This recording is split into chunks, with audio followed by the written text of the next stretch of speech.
local all morning. You're watching Fox 61 Morning News. Now at 6, Hartford police are investigating a second homicide in as many days. We'll have the latest on that investigation coming up in 3 minutes from now in a live report. But first, we want to say good Tuesday morning. What a beautiful weather day we had yesterday. Thanks for joining us on Fox 61 and Fox 61 Plus. I'm Bridget Piorlo. And America Areas, it was gorgeous out there yesterday, and we're getting gorgeous once again today. With Rachel Biscotelli, we've got amazing weather. Oh, I am excited about today as Everybody well. is, Once that sun comes up, we have another spring-like beauty on the way. Temperatures will be in the 70s across the state. Hard to believe, and yesterday we hit 70 degrees in parts of the state as well. It will be cooler along the shoreline, very similar to yesterday. On our satellite and radar picture now, we're scanning the state mostly clear, with the exception of a few towns that are dealing with some fog this morning. It's not a widespread issue, though. We're looking at numbers that are variable across the state, anywhere from 2 to 6 degrees warmer from Meriden into Hartford, but about 8 degrees cooler in Waterbury. So our numbers again all over the place this morning, upper 30s, 40s to near 50. 36 in Hartford, 43 in Waterbury, but 39 in Torrington and around 30 degrees in Willimantic. So for the kids that are going to school today, clear skies. Temperatures will be in the 40s this afternoon and then eventually getting up into the low 70s towards the later part of the day with mostly sunny skies. This could be near record-breaking warmth today. 62 the high temperature in Milford, 68 in Hamden today, 71 in Wallingford. So you get the idea that it is going to be slightly cooler on the shoreline. 72 in Litchfield, 74 in Hartford, and then we'll go with the 70s from Pomfret into Killingly, upper 60s towards 70 in Griswold. Overnight tonight, we are going to increase the clouds. Temperatures are going to drop back into the 40s across the state. Heading through the day tomorrow, temperatures back up to the low 60s, so certainly not as warm and not as bright either. We are tracking the opportunity for a few occasional showers throughout the day, and then again for our Thursday. We'll have more details on that coming up in just a bit. Here at 6:02 on the roadways this morning, we are largely quiet with no real issues across the state this morning. So taking a look, various locations like in Waterbury as well as West Hartford as you're traveling into downtown. Starting to see a few more brake lights over in Fairfield on 95. Otherwise, your drive here from Bridgeport into Fairfield, travel speeds around 50 miles per hour, so slightly slow at 8 minutes. Over to you. Rachel, thanks. Well, 6:02 right now, we're following breaking news from overnight. One man is dead after a shooting on Allen Place in Hartford. Police have started an investigation into the killing, and Fox 61's Glenn Kittle joins us live from the scene with everything we know so far. Glenn, good morning. Yeah, good morning, Bridget. Erica, earlier this morning, there were Hartford police as well as trauma services posted out front just where this shooting happened. At this time, police say they do not have a suspect in the case. However, they did release the name of the victim. It's 42-year-old Christopher Shannon. Now, we're going to show you some video from the scene last night. This is when our Fox 61 crews first arrived on the scene. You can see police flooding Allen Place, and the road was taped off and closed while police collected evidence. Now, police say they responded to the scene at around 9:45 yesterday night when a report of shots fired came in. Now, when police arrived on the scene, they found Shannon in the middle of the street with gunshot wounds. This is the second homicide in just 3 days in the capital city. The Allen Place shooting is just half a mile down the road from Sunday night's killing of 75-year-old Linda Anthony at the Rose Estates Apartments on Washington Street. Now, at this time, police are asking for the public's help in trying to find the suspect in this case. They're asking anyone with any information to please contact their Hartford Police tip line. You can make tips anonymously. Live in Hartford, Glenn Kittle, Fox 61. All right, Glenn, thank you for that update there. 6:04 now. Dozens of people spoke at last night's Hartford City Council meeting over 2 deadly officer-involved shootings that occurred within a 9-day span.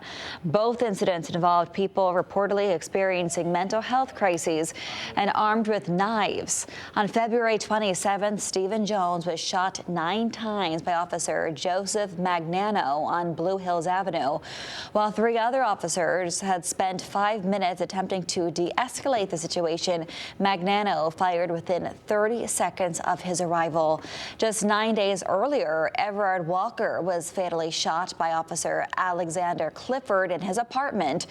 Advocates are now demanding increased funding for specialized mental health response systems that do not rely on armed law enforcement.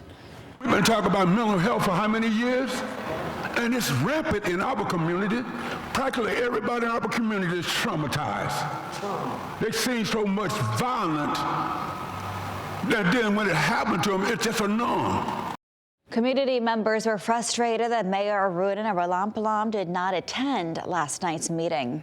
And the family of Stephen Jones now has the help of prominent attorney Ben Crump. Crump's firm says the family is seeking answers, accountability, and changes to how police respond to mental health crises. Fox 61's Tim Latow was at the meeting. He has more on the next steps in the legal process and also Crump's message for police reform.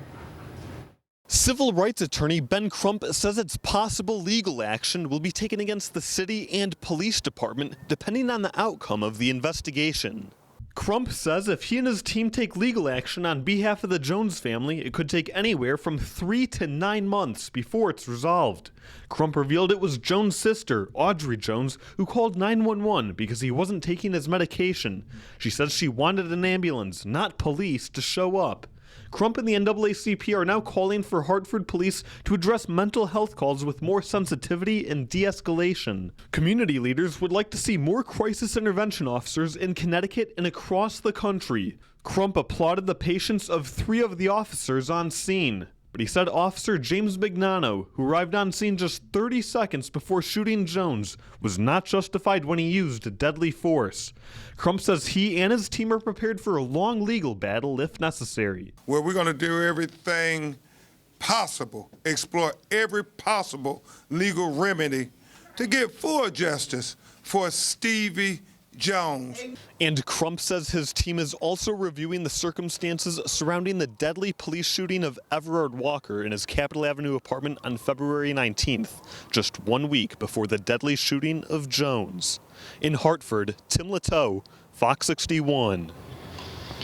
A man charged with murdering a woman in her home on Washington Street Sunday night was arraigned in a Hartford courtroom. Police say 52-year-old Otahu Holder barricaded himself inside the home and then refused to comply with police. Fox 61's Alicia Hercules is in Hartford with more. Holder is charged with murder and interfering with police. A neighbor I spoke with says that the 75-year-old victim, Linda Anthony, was a kind and friendly person. Linda was a wonderful person. She didn't deserve that. People who live in the apartment building on Washington Street say Anthony's death is heartbreaking. She talked to everybody. If you needed something, she'll give it to you.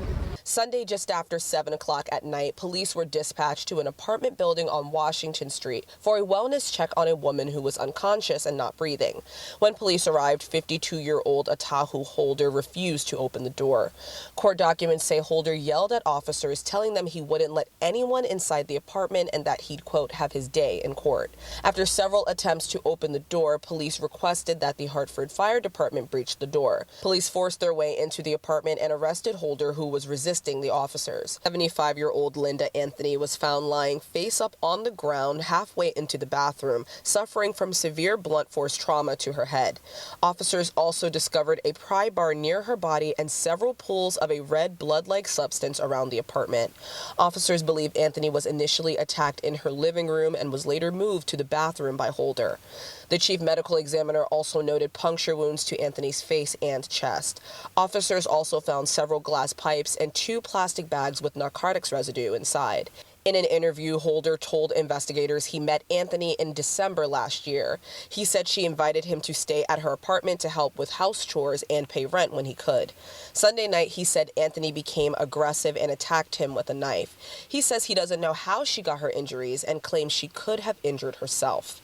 Holder is being held on a $1.5 million bond. He's expected back in court on April 7th. In Hartford, Alicia Hercules, Fox 61. As the U.S.-Israeli war with Iran intensifies, President Trump says it is very far ahead of schedule.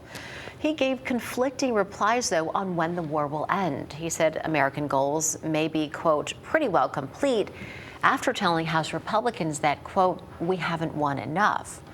Iran launched new attacks in Dubai, in the United Arab Emirates, and in Bahrain, while Saudi Arabia said it had destroyed 2 drones over its oil-rich eastern region, and Kuwait's National Guard said it had shot down 6 drones. Thousands of Iranians poured into the streets to celebrate the selection of Mujtaba Khamenei as the country's new supreme leader following the killing of his father. As the U.S. military announced a 7th fatality from the war, the death toll from Israel's assault in Lebanon is nearing 400. And at 6:10, we have breaking news out of Bloomfield this morning, where emergency crews are investigating after a house exploded, then caught fire. And one person is still unaccounted for. Fox 61's Joe Monty is live on Danbury Lane in Bloomfield. Joe, what is the latest? Hey, good morning to you both. Look, crews are still working on scene. We have one police car behind us, but as compared to what it was last night, things have calmed down a lot. Now, we are hearing that the body of an individual may have been recovered from the scene, but we're working to get that confirmed for you this morning. But I want to step off to the side and show you what things look like here. It's a little dark still, but you might be able to see the house that was there is no more. It's just a pile of charred rubble, really. It's a pretty sad scene to see. We can see water down the street for miles. There's washed away insulation and debris on the street. Clearly a rough scene here. We're told by Bloomfield police that last night, just after 6 p.m. yesterday, they responded to a fire and reports of an explosion. Now, when they got to the scene, they said the house was fully engulfed in flames, and crews were able to get the fire under control, but the house was already seriously damaged by the time they were able to do that. Now, as of last night, the police department doesn't believe there were any criminal elements that resulted in this fire. However, the investigation is still ongoing. If you look at the video on your screen, you can actually see what the scene looked like. It was a very active scene last night. There were a number of crews here. The smoke filled the air. It was like a thick fog. Neighbors were outside. It was really a sight to see, a very unfortunate sight to see. No other houses were damaged, though, thankfully. Crews from Connecticut Natural Gas, Eversource, Bloomfield Public Works, and Bloomfield Social Services all responded to the scene as well. Now, as we move into the later hours of the morning, we're looking to get more information for you as the day goes on. And again, there may have been a body recovered here at the scene, but we are working to get that information confirmed for you. We'll have more for you in the next hour. For now in Bloomfield, Joe Monty, Fox 61. All right, Joe, we know you'll stay on it. Thank you.